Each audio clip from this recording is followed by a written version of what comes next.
पोचलेल्या अवस्थेमध्ये संत झालेले आहेत. तसं भगवंताच्या दरबारामध्ये तिथे जात किंवा काहीच प्रश्न येत नाही. तिथे मुख्य हृदय आहे, ज्याचं हृदय अत्यंत दिव्य शुद्ध गंगेसारखं पवित्र आहे, त्याला ही अध्यात्मविद्या सहज अवगत होत असते. आणि आपल्या महाराष्ट्रामध्ये हे विशेष करून बाहेर नाही असं नाही, बाहेर सुद्धा अनेक ठिकाणी अनेक संत झालेले आहेत. परंतु या महाराष्ट्र भूमीमध्ये अशी काही संत मंडळी झालेली आहेत की ते भूतो न भविष्य, भगवंताचे अवतार मात्र उत्तर प्रदेशामध्ये झालेले आहेत.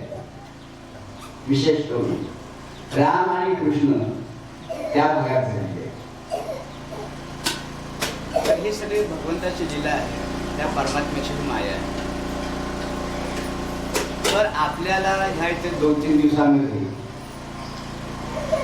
इथे येऊन जे ऐकायला मिळालं आहे भगवंताच्या भक्तीबद्दल, सद्गुरूच्या भक्तीबद्दल, नामस्मरणाबद्दल, तर हे सर्व श्रवण कशासाठी आहे? याच्यातून आपल्याला काय मिळवायचं आहे? मनोरंजन वगैरे आहे का? नाही. मनोरंजनासाठी अनेक साधनं आहेत. परंतु या ठिकाणी आपण 2 दिवस काही ऐकलं तर ते कशासाठी ऐकलं, काय आहे? आपण घरात कामं बाजूला आणले आहोत सगळं ऐकण्यासाठी. तर ह्या ऐकण्याच्या पाठीमागे उद्देश काय आहे? तर ऐकण्याच्या पाठीमागे उद्देश एकच आहे, ते म्हणजे सद्गुरूंची भक्ती, नामस्मरण भक्ती. आणि हे कशासाठी करायचं आहे? तर आपल्याला सच्चिदानंद स्वरूपाची प्राप्ती करून घेण्यासाठी. सच्चित आनंद, खरा आनंद शाश्वत कोणता आहे तो आपल्याला ओळखून घ्यायचा आहे. तर श्रवण भक्तीतून आपल्याला त्याचं थोडं बहुत दर्शन होत असतं. प्रत्यक्ष अनुभव हा प्रत्येकाला साधना करूनच मिळवायचा असतो. तर ही साधना या कलियुगामध्ये जर कुठली येत असेल तर भगवंताचं नामस्मरण. भगवंताच्या नामाला जो शरण जातो त्याला या जन्मामध्ये भगवंताचं दर्शन झाल्याशिवाय राहणार नाही. बरे, खरं भगवंताचं दर्शन कोणतं आहे याचा सुद्धा आपण विचार केला पाहिजे. खरं दर्शन कोणतं असेल तर आपल्याला त्या आनंद स्वरूपाची प्राप्ती होणे, त्याचा अनुभव येणे, हे खरं दर्शन आहे. आणि हे खरं दर्शन आपल्याला सद्गुरूंच्याकडून होत असतं. परंतु आपण काय आहे, म्हणजे खरा मार्ग आपण जो आहे तो अवलंबन करत नाही. म्हणजे आपण सद्गुरूंना शरण जातो, त्यांचा अनुग्रह घेतो, नामस्मरण करतो. परंतु कशासाठी करतो? तर आपण त्या सच्चित आनंदाच्या स्वरूपासाठी प्राप्त करत नाही. आपण ही भक्ती वगैरे आपला मार्ग थोडासा चुकलेला आहे. म्हणजे आपण काय करत असतो की आपण एक मनामध्ये असं विचार करत असतो की आपण सद्गुरूंच्याकडून अनुग्रह घेऊया, त्यांनी दिलेला आपण मंत्र जप वगैरे केला की आपली प्रपंचातली बरीचशी कामं होती. त्याच्यासाठी हा अनुग्रह घ्यायचा नाही. संत तुकोबांनी सुद्धा बऱ्याच वेळेस म्हटलेलं याच्यावरती खूप छान मार्मिकपणा त्यांनी सांगितले, मार्मिक. तर ते काय म्हणतात की बा त्या गुरूंचा आम्ही अनुग्रह घेतला तर आमची म्हैस गेली, घर जळालं, बायको मेली वगैरे असं तुकोबांनी म्हटलेलं आहे. हे आपल्याला त्यांनी मार्मिकतेने म्हटलेलं आहे. तर त्याच्यासाठी सद्गुरू करायचा नसतो, हे सगळ्या संतांना सांगायचं आहे. सद्गुरूंना का शरण जायचं आहे? तर आपल्याला खऱ्या आनंदाची प्राप्ती होण्यासाठी, आपल्या प्रपंचातले खास कळगे करून येण्यासाठी सद्गुरूंना शरण जायचं नाही. बरेच मंडळी म्हणतात, आपण हे ऐकत असतो बऱ्याच वेळेला, की ते म्हणतात आम्ही त्यांचा अनुग्रह घेतल्यापासून फार सुखी झालो. पण कसे सुखी झाले याचा आपण विचार केला नाही. खऱ्या अर्थाने सुखी होणं वेगळं आहे. म्हणजे प्रपंचामध्ये जो आनंद असतो तो खरा आनंद नाही. बायका, मुलं, शेतीवाडी वगैरे, आपले पाहुणे मंडळी, नातेवाईक वगैरे यांनाच आपण सर्व काही समजत असतो. हे सगळे सुखी असले की आपल्याला सुख झालं, सुखाची प्राप्ती झाली असं आपण समजत असतो. परंतु हे चुकीचं आहे. खरा आनंद जो आहे तो आनंद आपल्या आत्मस्वरूपामध्ये आहे. आपलं जे आत्मस्वरूप आहे ते आनंदाने भरलेलं आहे. समर्थ रामदास स्वामींनी एका ठिकाणी म्हटलेलं आहे, जे प्रपंचात जे गुंतलेले आहे, खरा मार्ग सोडून ते खोट्या मार्गाकडे वळलेले आहे, त्यांच्यासाठी ते म्हणतात सांडोनी श्रीराम आनंद घन मनी विषयाचे चिंतन लोलंगताशी समाधान कैसे पावे. लोलंगत म्हणजे असक्त मनुष्य. तर ते काय म्हणतात, तो श्रीराम प्रभू. श्रीराम प्रभू म्हणजे फक्त श्रीरामच असं नव्हे, त्या ब्रह्माला उद्देशून श्रीराम म्हटलेले आहे सर्वांनी. ते राम जे आहे ते ब्रह्मतत्व आहे आणि ते तत्व सर्व ठिकाणी व्याप्त आहे, ते ब्रह्मस्वरूप आहे. श्रीराम आनंदघन म्हणजे त्या आनंदाने भरलेले आपलं आत्मस्वरूप आहे. त्या आत्मस्वरूपाला, त्या आनंद स्वरूपाला आपण विसरून प्रपंचामध्ये आसक्त झालेलो आहोत. त्यामुळे आपल्याला त्या खऱ्या आनंदाची प्राप्ती होत नाही. सांडोनी श्रीराम आनंदघन मनी विषयाचे चिंतन लोलंगताशी समाधान कैसे पावेल. म्हणजे आसक्त मनुष्याला समाधान कसं मिळेल असं समर्थ रामदास स्वामींनी प्रश्न विचारलेला आहे. तर त्या खऱ्या आनंद स्वरूपात खरोखर कसं आहे, तर ते ओळखून घेण्यासाठी सद्गुरूंना शरण जायचं आहे. म्हणजे सद्गुरू म्हणजे काय आहे हे सुद्धा आपण जाणून घेतलं पाहिजे. अनेक ग्रंथांच्या मध्ये सद्गुरूंचं वर्णन आलेलं आहे. एकनाथी भागवतामध्ये पहा, तुकोबांच्या गाथेमध्ये पहा, नामदेवांच्या अभंगामध्ये पहा. त्या सगळ्या संतांच्या ह्याच्यात जर आपण पाहिलं तर सद्गुरूंचं वर्णन जे आहे ते अति दिव्य आहे.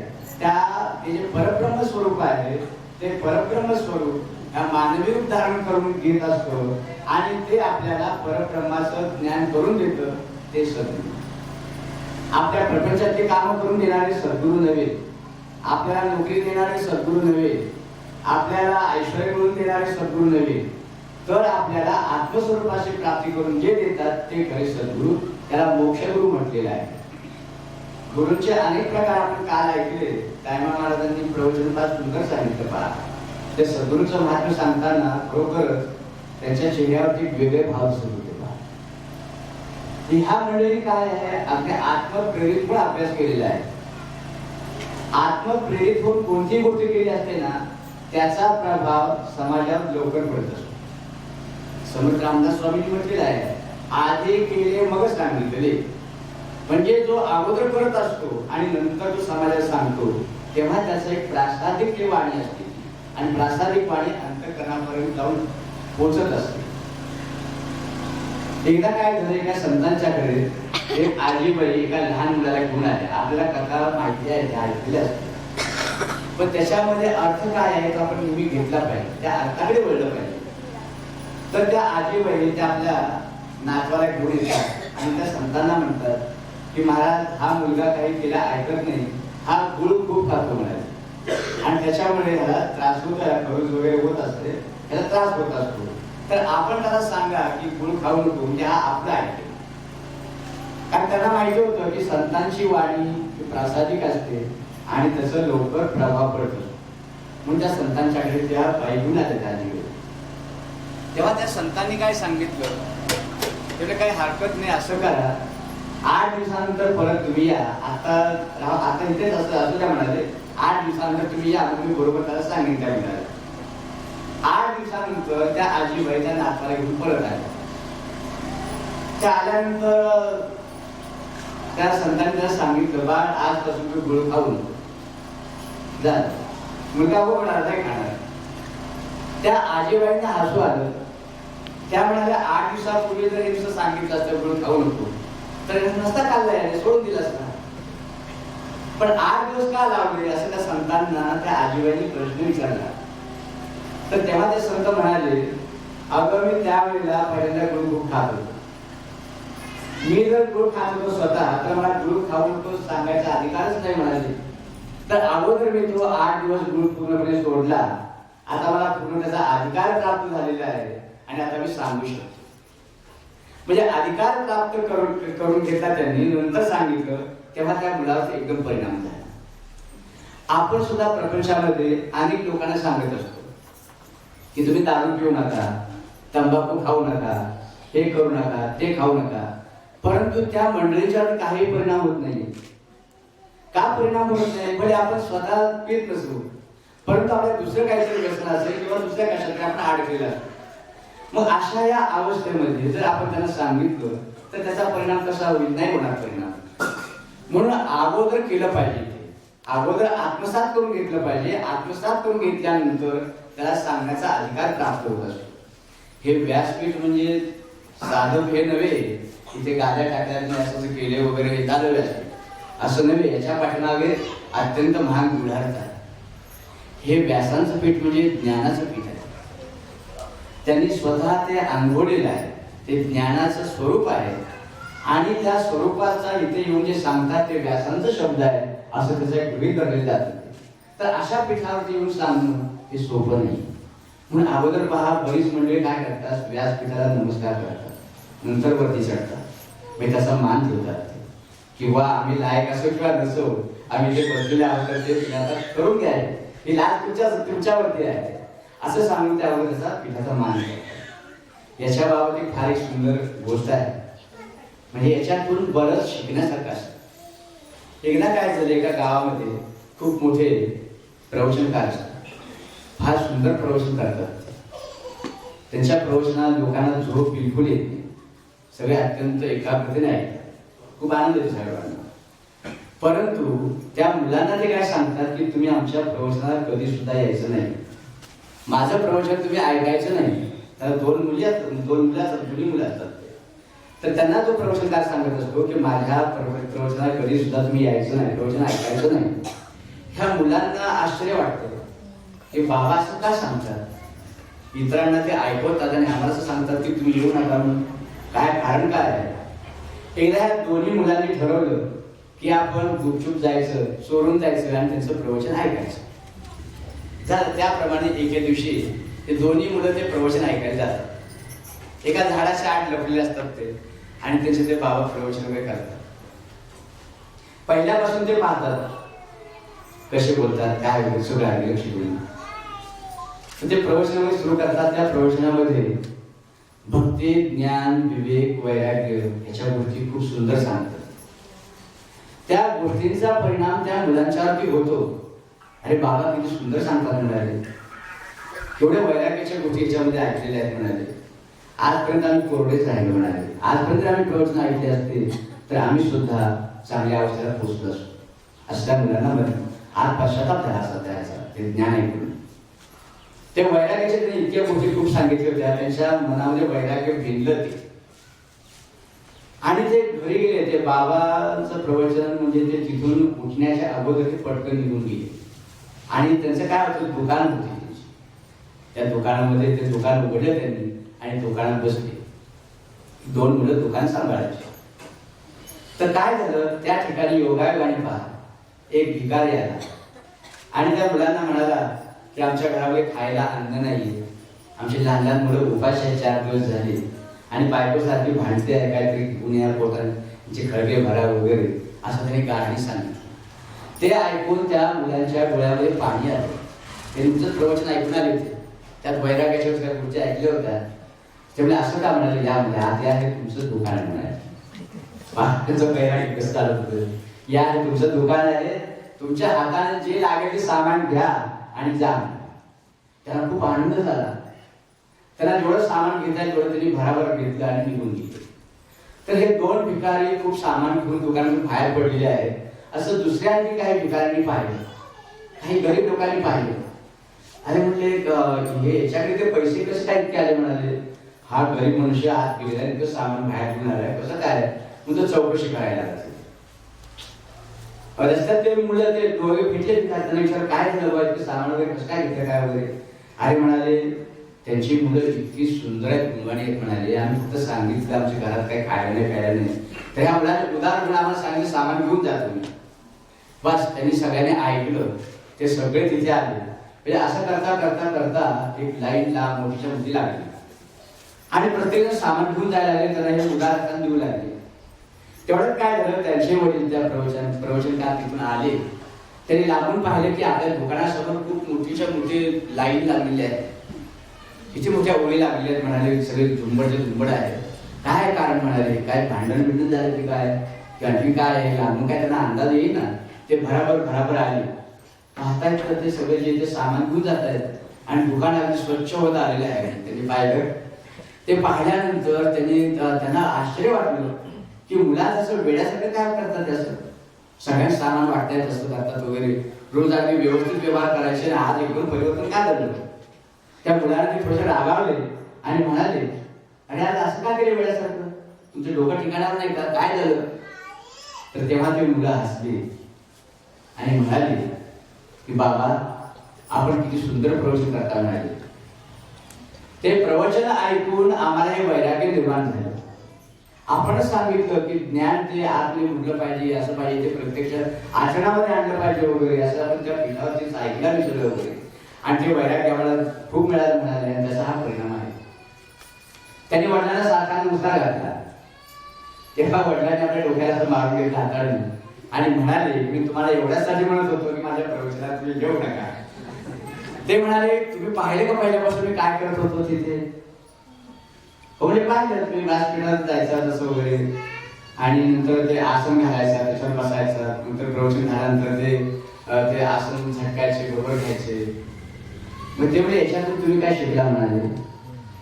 ते म्हणाले, मी काय करायचो तिथे हे वरचा अंगुशाचा आसनचा उपयोग करायचे, ते अंगुच्या अंतराचे त्याच्यावरती बसून प्रवचन करायचे आणि प्रवचन झाल्यानंतर ते अंगुच्या घ्यायचे, झटकायचे, अंदर टाकून चालले जायचे. तर ते म्हणाले, अरे मी काय करायचो त्या आसनावरती बसल्यानंतर सगळ्या गोष्टी करायचो, पण नंतर तिथून उठल्यानंतर त्या स्टेजवरती तो अंगुशाचा झटकून द्यायचो. मी ते ज्ञान तिथे झटकायचं, मी घरी यायचो म्हणाले. म्हणाले तुम्ही ते ज्ञान बरोबर घेऊन आलात आणि त्यामुळे हा सगळा प्रसंग बोलून आला. म्हणजे पहा, म्हणजे हे ज्ञान आहे व्यासपीठावर बसून सांगणं म्हणजे कला आहे, ईश्वराची देणगी आहे. परंतु ते ज्ञान अंगामध्ये मुरून ते सांगणं फार कठीण असतं. एक त्या भगवंताची कृपा असल्याशिवाय ते नाही होते. आधी केले मग सांगितले. तर आपल्याला परमार्थामध्ये काय नेमकं घ्यायचं आहे, गोंधळकर महाराजांनी सांगितलंय, परमार्थ हा समजून करायचा विषय आहे. खरोखरच आपल्या या सर्वांचं भाग्य या ठिकाणी जेवढे पीठावरती कालपासून आले ते खरोखरच चांगले मोठे विद्वान मंडळी आहेत. त्यांचा खरोखर आदर करण्यासारखं आहे. किती सुंदर त्यांनी ज्ञान सांगितलं आणि प्रत्यक्ष त्यांच्या पृथ्वीमध्ये स्वतः आपल्या नजरेत येतं पहा, त्यांची हीनता पहा, त्यांची बोलण्याचे वक्तृत्व पहा, सगळं आहे. आणि शेवटी काय सांगायचं ते म्हणजे कोण काय सांगतंय, तो कसा आहे हे पाहू नका. आपल्याला जर ज्ञानी व्हायचं असेल, आपल्याला जर त्या अवस्थेला पोहोचायचं असेल तर बाकीचं त्यांचं वैयक्तिक जीवन तुम्ही पाहू नका कसं आहे काय. वैयक्तिक जीवनावरून तुम्हाला त्याचा अंदाज येणार नाही, कारण अध्यात्म अत्यंत सूक्ष्म आहे. प्रत्येक संतांचे स्वभाव वेगवेगळे असतात. ते बाहेर कसे वागतात काय आहे. कोणी ब्रह्मचारी असतील, कोणी गृहस्थाश्रमी असतील, कोणी संन्यासी असतील, म्हणजे कोणी परमसुक्तीमध्ये असतील, कोण कोणत्या अवस्थेत असेल हे सांगता येत नाही आणि त्या अवस्थेवरून आपला अंदाज लागत नाही. आणि त्यामुळे हा परमार्थ कठीण आहे, इतका सोपा नाही. आपण पाहिल्याप्रमाणे भक्ती ज्ञान विवेक वैराग्य ऐकलं वगैरे की आपण एकदम आकर्षित होऊन जातो. ठीक आहे, त्या ठिकाणी ते असूही शकतं नसूही शकतं, दोन्ही गोष्टी आहेत. त्यामुळे आपल्याला काय करायचं आहे, आपल्याला जर त्याचा उपयोग करून घ्यायचा असेल तर आपण त्याचं वैयक्तिक जीवन पाहू नका. वैयक्तिक जीवन पाहायचं असेल तर आपल्याला स्वतःला संत व्हावं लागेल अगोदर. संत झाल्याशिवाय तुम्हाला ते कळणार नाही, त्याचं आचरणावरून परीक्षा होणार नाही, फार कठीण आहे ते. स्वतः आपण तसे झाल्याशिवाय आपल्याला ते कळणं कठीण आहे. म्हणून तेवढ्यासाठी काय करायचं, आपला जर उद्धार करून घ्यायचा असेल तर आपण दुसरीकडे दुर्लक्ष करा. कारण आपलं मन जे आहे हे बहिर्वृत्ती झाले, बहिर्मुख आहे मन, अंतर्मुख नाहीये. आणि बहिर्मुख असल्यामुळे आपल्याला आपण जसं चष्मा घातल्याचं तसं आपल्याला दृष्टी दिसत असते. त्यामुळे गोंधळकर महाराजांनी एका ठिकाणी म्हटलेलं आहे की काय त्यांनी म्हटलेलं आहे की कोणाचा परमार्थ कसा आहे हे कधीही तुम्ही बोलू नका, कारण तो तुमचा अधिकार नाही. कोण कुठल्या अधिकारावरती आहे हे सांगण्याचा अधिकार आपल्याला नाही, तो अधिकार संतांचाच असतो. म्हणून आपण काय करायचं, आपला जर उद्धार करून घ्यायचा असेल तर जशी मधुमाशी काय करत असते, प्रत्येक फुलावर जात असते, तिथला तर थोडा जे काय असं अर्क असेल त्या अर्क त्यातून काढून घेऊन येत असते आणि आपलं पोळं सजवत असते, त्या सगळं संग्रहित करत असते. त्याप्रमाणे आपण काय करायचं, सर्व ठिकाणी श्रवणाला जावं, सर्व संतांच्या दर्शनाला जावं, सर्व तीर्थयात्रेला जावं सर्व ठिकाणी. आणि ज्या ज्या ठिकाणी जे जे घेण्यासारखं असेल, आपल्या अध्यात्माला पोषक असेल, ते तिथून घ्यावं आणि ते घेऊन यावं. असं जर केलं तर आपल्याला निश्चितच उद्धार आहे, यात प्रश्नच नाही. तर पहा, आता बहिरंगावरून परीक्षा होत नाही. पहा, गोंदवलेकर महाराजांच्या चरित्रामध्ये फार सुंदर प्रसंग आहे. तर बहिरंगाविषयी सुद्धा आद्य शंकराचार्यांनी काही काही म्हटलेलं आहे, देहन्यासो हि संन्यासो नैव काषाय वासस. म्हणजे नुसते भगवे कपडे घातले की संन्यासी झाला असं नाही. त्याचा अंतरंग कसा आहे, अंतरंग संन्यासी व्हायला पाहिजे. आपल्या महाराष्ट्रामध्ये अनेक साधी मंडळी आहेत, पहा, करणार नाही, ते अगदी प्रपंचामध्ये राहतात, अगदी साधी मंडळी आहेत अगदी, पहा. परंतु ही सुद्धा संत पदा पोचलेली मंडळी आहे. कारण हे अंतरंग आहे, संन्यासी आहेत ही मंडळी. अंतरंगामध्ये जो संन्यासी झाला तो संन्यासी.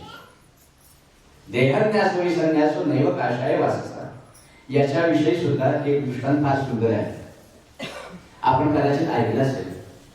तो असा आहे दृष्टांत, एक संन्यासी महात्मा दुपारी 12 वाजता काशीच्या गंगेच्या घाटावरती फिरत होते. 12 वाजताची वेळ होती, ऊन कडक होतं आणि त्यांना खूप तहान लागली. म्हणून ते तहान शमवण्यासाठी ते पायरी एक एक उतरून गंगेजवळ जात होते. तर गंगेवर पोचण्यापूर्वी मधल्या एका घाटावरती एक सोन्याची बांगडी पडलेली होती, कंकण होते सोन्याचे. तर ते पाहिल्यानंतर त्या संन्यासी महात्म्याला ते उचलण्याची बुद्धी झाली, त्याला लालसा निर्माण झाली मनामध्ये. पण तो उचलला, तो असा वागताना त्याची नजर जी आहे ती नजर त्याच्या आपल्या वस्त्रांच्यावरती पडली. तर ते वस्त्र भव्य आहे, तर लक्षात आले आपण भव्य कपडे घातलेले आहेत आणि हे वस्त्र भव्य म्हणजे काय आहे, अग्नीचं प्रतीक आहे. याच्यामध्ये सगळ्या वासना जळून जातात, अग्नीचं प्रतीक आहे. तर एकदम त्यांचं ते वृत्ती एकदम शांत झाली आणि म्हणाली, अरे आपण संन्यासी आहोत, हे भव्य कपडे घातलेले आहेत, ह्या कामिनी कांचनापासून दूर पाहिजे. एकदम ते सरळ उभे राहिले. नंतर त्यांच्या मनामध्ये आला गोष्ट आली, तेवढे ठीक आहे, आपण याला स्पर्श करू शकत नाही, परंतु शेजारी जो धोबी कपडे धुतो आहे तो तर स्पर्श करू शकेल, त्याच्या प्रपंचामध्ये त्याचा उपयोग होऊन जाईल या बांगडीचा, सोन्याच्या, म्हणून आपण त्याला सांगू. म्हणून तो त्यांच्याकडे गेला आणि त्या म्हणले, धोबे बाबा असं करा, मी संन्यासी असल्यामुळे हे सोन्याला स्पर्श मी करू शकत नाही, या बांगडी मी घेऊ शकत नाही, तर असं करा, हे तू बांगडी घे आणि तुझ्या प्रपंचामध्ये त्याचा उपयोग कर. तेव्हा पहा, इथे ऐकण्यासारखी गोष्ट आहे. म्हणजे संन्यास हा आतला आहे, आतून संन्यासी व्हायला पाहिजे. तर तो धोबी काय उत्तर दिलं त्या धोब्याने त्या स्वामींना, ते म्हणजे स्वामी महाराज, हे कंकण म्हणजे ही सोन्याची बांगडी इथे 4 दिवसापासून पडलेली आहे. तुम्ही विचार करू नका बघा 4 दिवसांनी कशी काय बांगडी पडून राहिली असेल. हा दृष्टांत आहे, त्याच्यातून जे घ्यायचे तेवढंच घ्या, बाकी जास्त चिकित्सा करू नका. तर 4 दिवसापासून इथे बांगडी पडलेली आहे, त्या धोब्याने सांगितलं. ते म्हणाले, परंतु आम्ही त्याला हात नाही लावला. का? तर आम्ही कष्ट करून मिळवतो आणि त्याच्यातून आम्ही प्रपंच उदरभरण करत असतो, प्रपंच चालवत असतो. त्याचं हे उत्तर ऐकून त्या संन्याशाला एकदम जाग आली. अरे तेवढे मी नुसते भव्य कपडे घातलेले आहेत, याने पांढरे कपडे घातलेले, हा साधा मनुष्य गृहस्था तुम्ही प्रपंचातला मेहनत कष्ट करून आपलं पोट जेवण करत असतो, पण खरा संन्यासी हा आहे म्हणाले. त्याला त्याने नमस्कार केला आणि म्हणाले, खरा संन्यासी तू आहेस.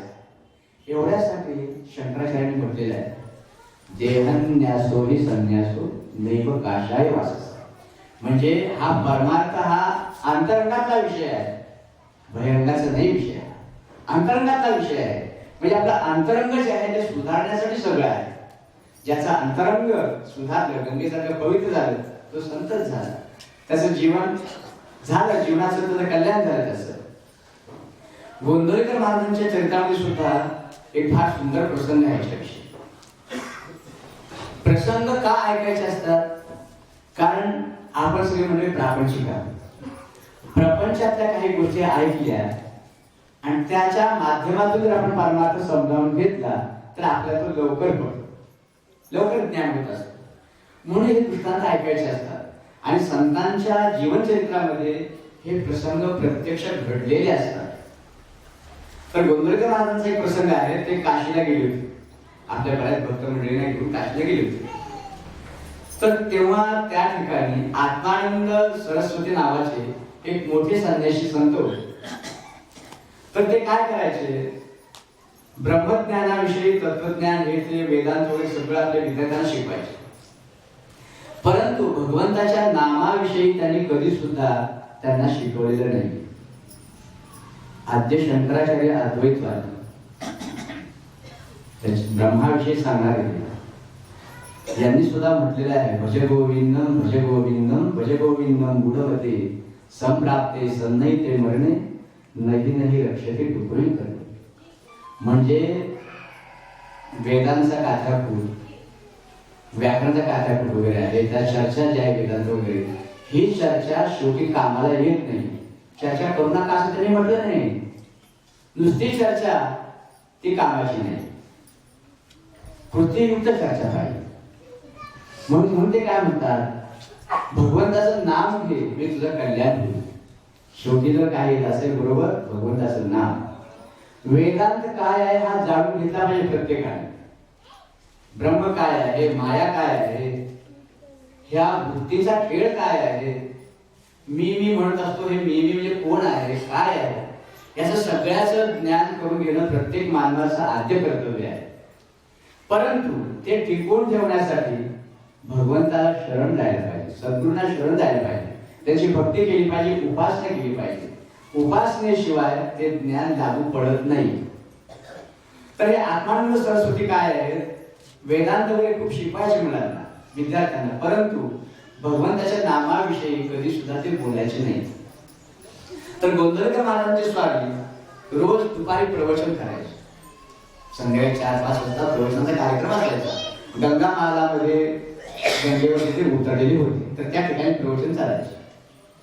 तर एकदा काय झालं, त्या आत्मानंद सरस्वतीच्या शिष्याला माहिती पडलं की या ठिकाणी फार मोठे संत आलेले आहेत, ते मारुती रायाचे अवतार आहेत आणि फार त्यांचं ते प्रवचन ऐकण्यासारखं असतं असं त्यांनी ऐकलं.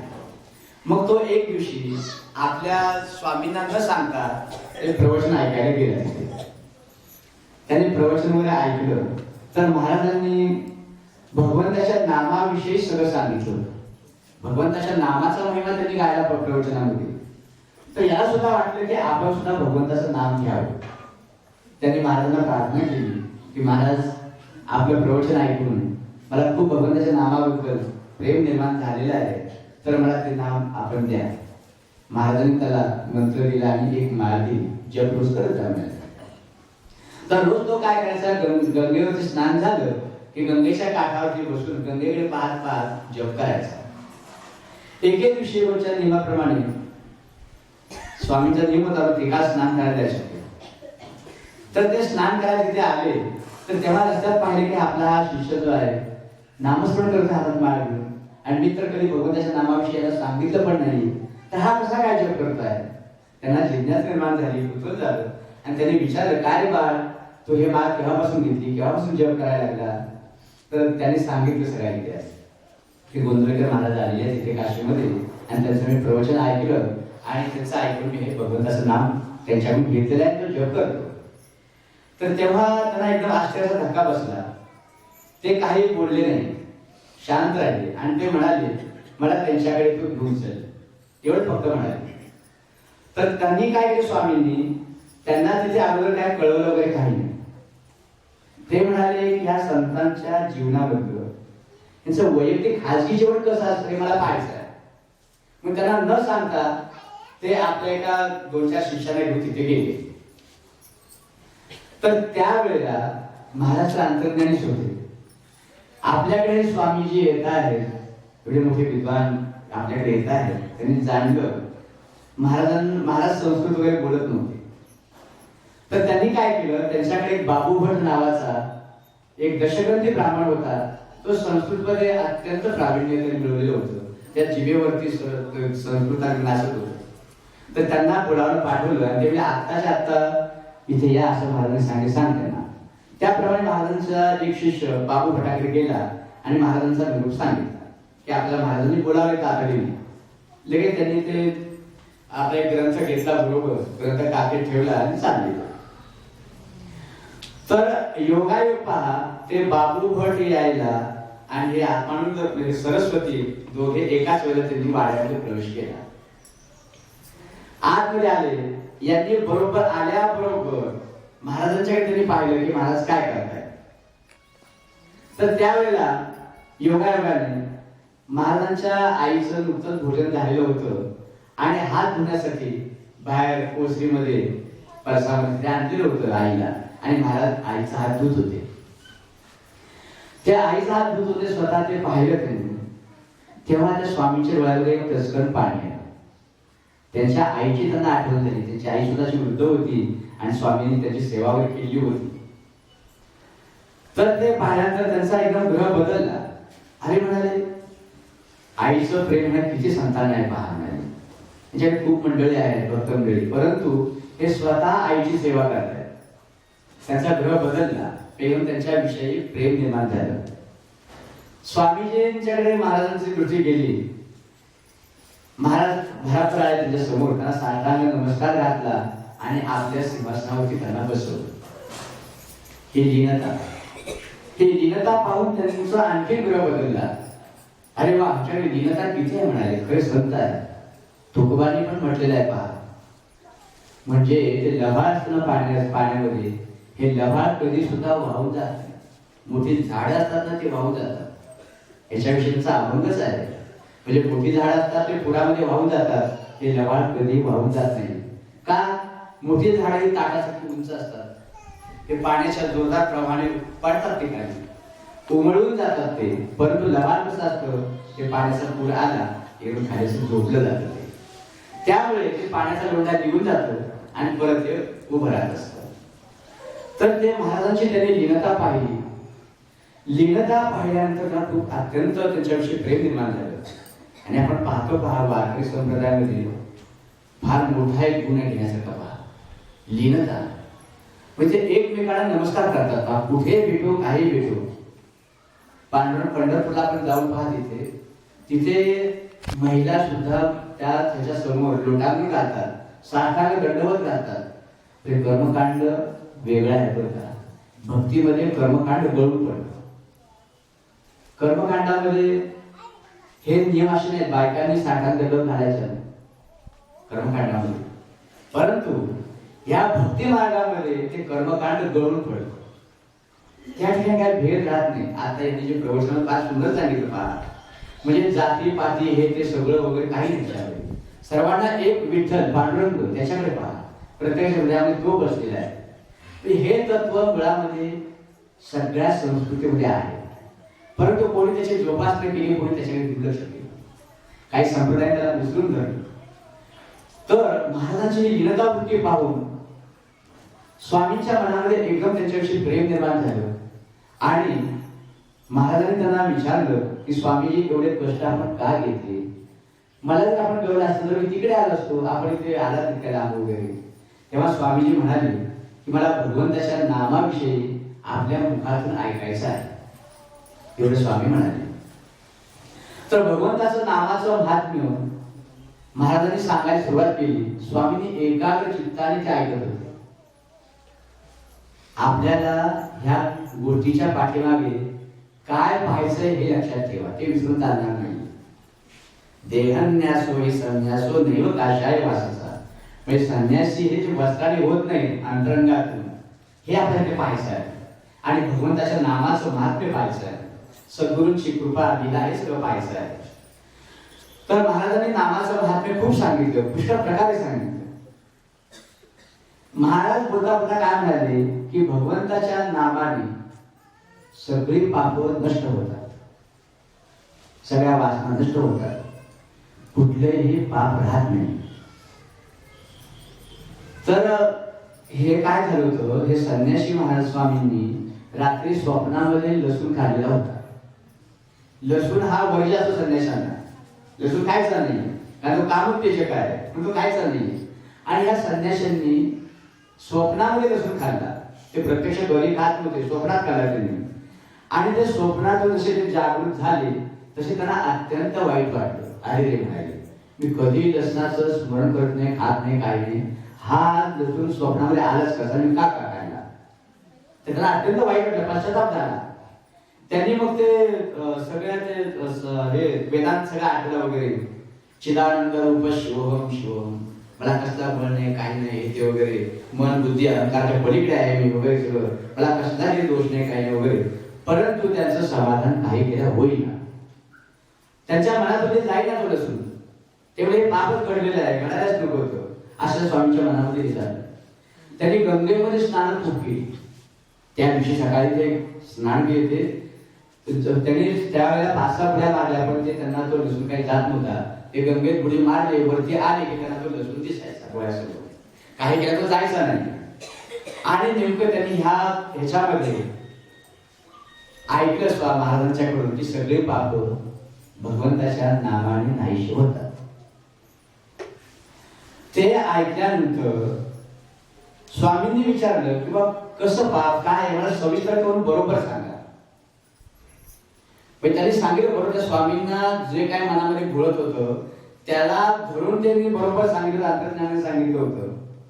आणि स्वामींना काय वाटलं की बोलता बोलता बोलले असते, असं नसेल, कळत नसेल काय वगैरे, बोलता बोलता बोलले असते. हे गोष्ट महाराजांच्या लक्षात आली. स्वामींनी परत विचारलं, स्पष्ट सांगा काय.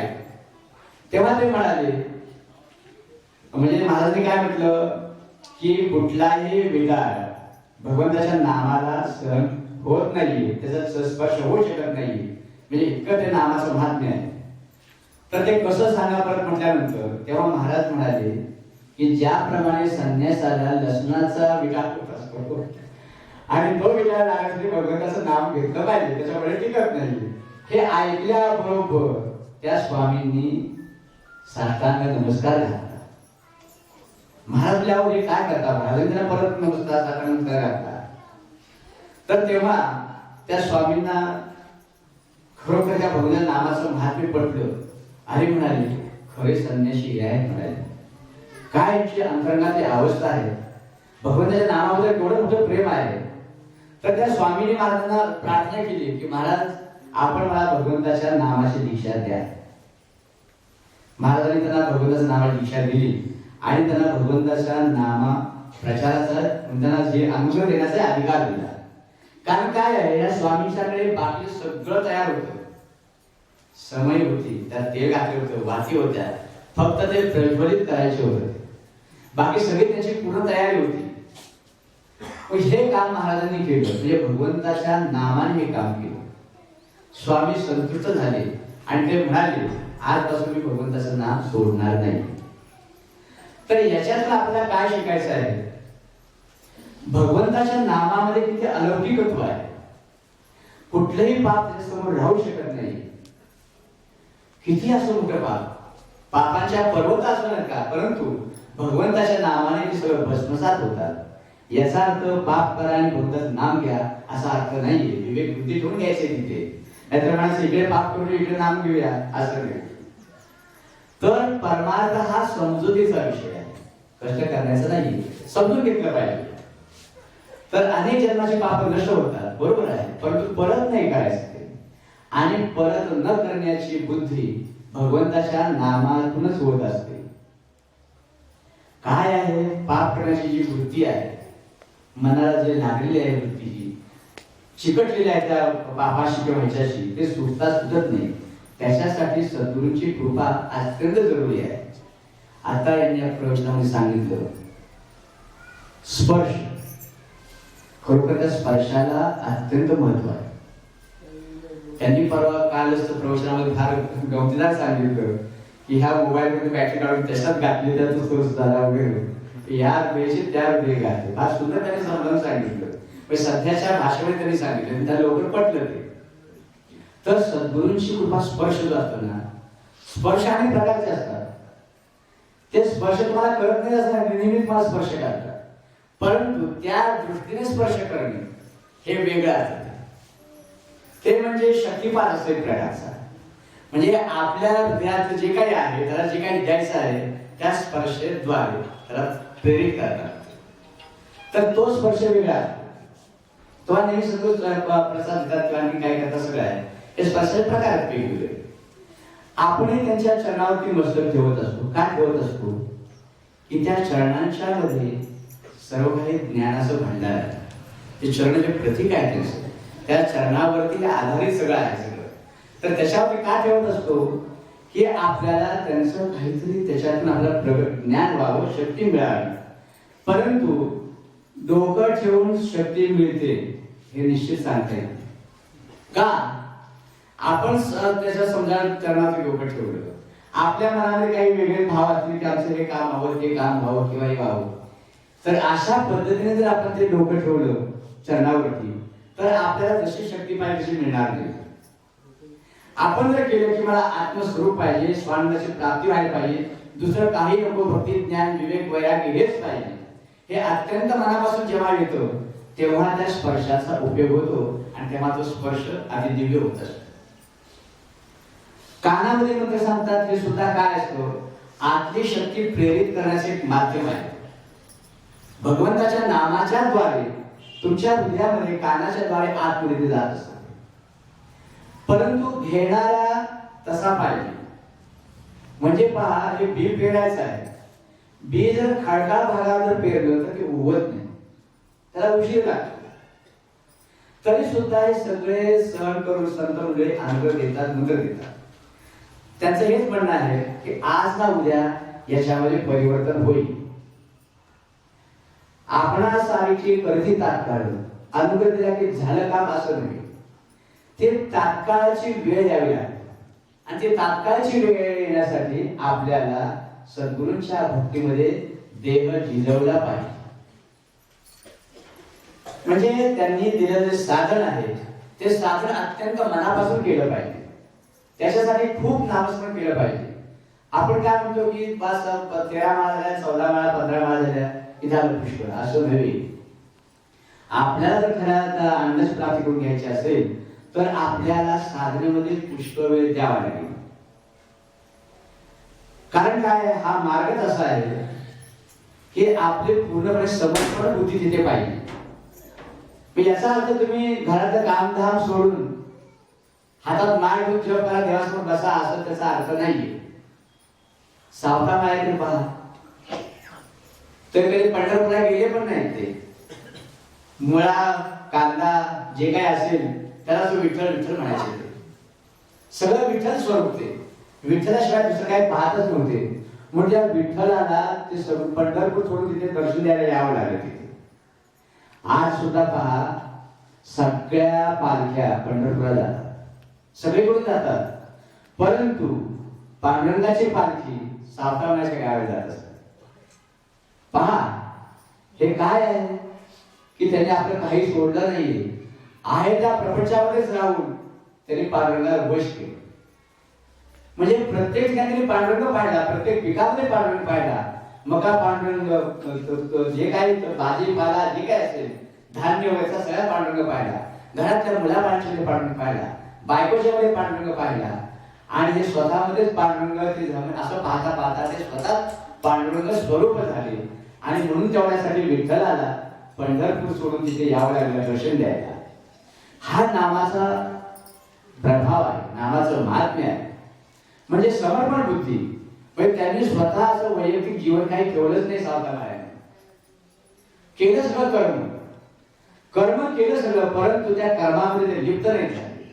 प्रत्येक ठिकाणी त्यांनी पांडुरंगाला पाहिजे.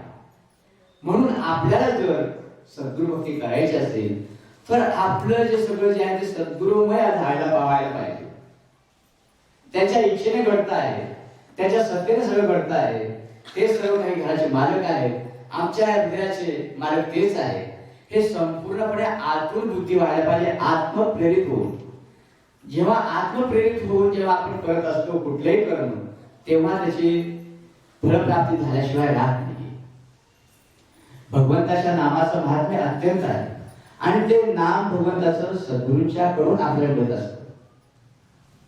सद्गुरूंना शरण गेल्याशिवाय उद्धार होत नाही. अनेक मंडळी म्हणतात कशाला आपलं शरण द्यायचे काय आहे भगवंताचंच करत राहा. तर त्यांच्यासाठी नामदेवाचं उदाहरण फार मोठं आहे. नामदेव हा भगवंताशी बोलायचा, भगवंताला खाऊ घालायचं, पाणी प्यायला द्यायचं वगैरे, त्याच्याशी गप्पा गोष्टी वगैरे करायचा. म्हणजे नामदेव हा पांडुरंगाशी तद्रूप झालेला होता. तरी सुद्धा पांडुरंगाने त्याला सांगितलं की तू सद्गुरूंना शरण जा.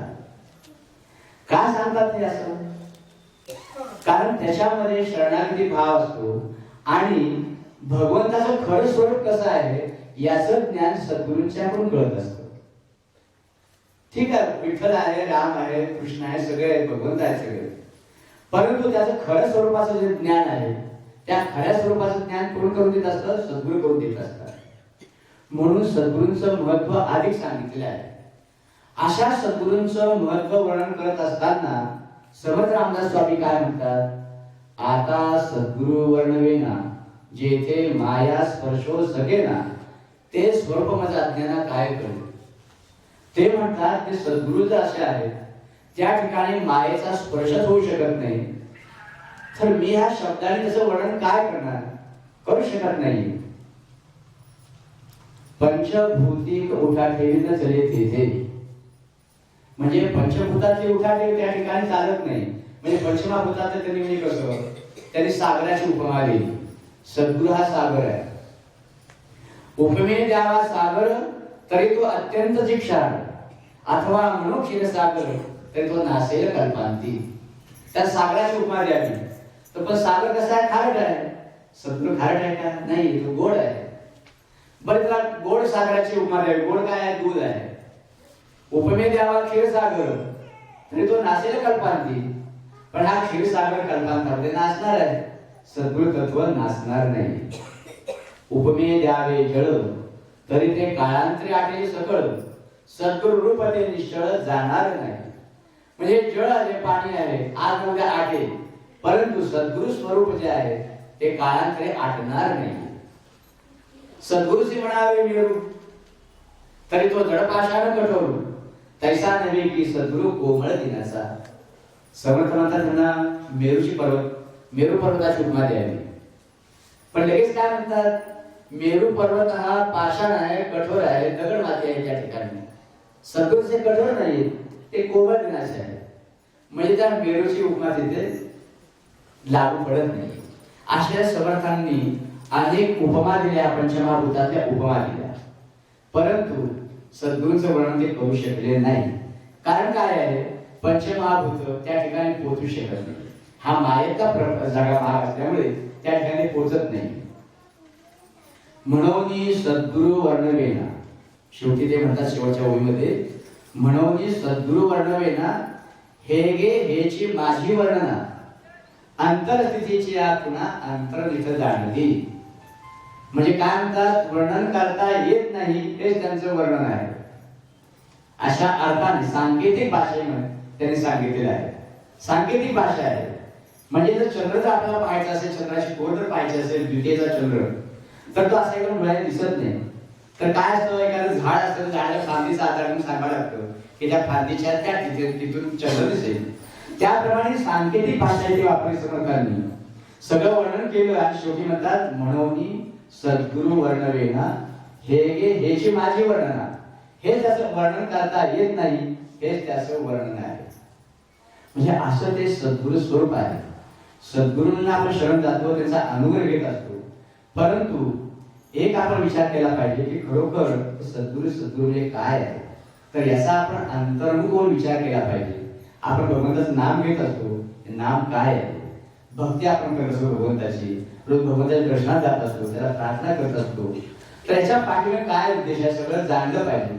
भगवंताला कुठली प्रार्थना केली पाहिजे हे सुद्धा आपण शिकलं पाहिजे. हेची दान देगा देवा तुझा विसर न व्हावा. तुकोबांनी काय सुंदर मागितले पहा. आपल्याला मागता येत नाही म्हणून आपण संतांच्याकडून शिकावं मागायला. त्यांनी जे मागितले तेच आपण भगवंताजवळ मागावं, म्हणजे आपलं कल्याण झाल्याशिवाय राहणार नाही. एवढं बोलून आपण हे 4 शब्द इथेच पूर्ण करूया. जानकी जीवन स्मरण जय जय राम. श्री अनंत कोटि ब्रह्मांड नायक राजाधिराज सच्चिदानंद ब्रह्म चैतन्य समर्थ सद्गुरु श्री श्री राम महाराज की जय। जय जय रघुवीर समर्थ, जय जय सद्गुरु समर्थ।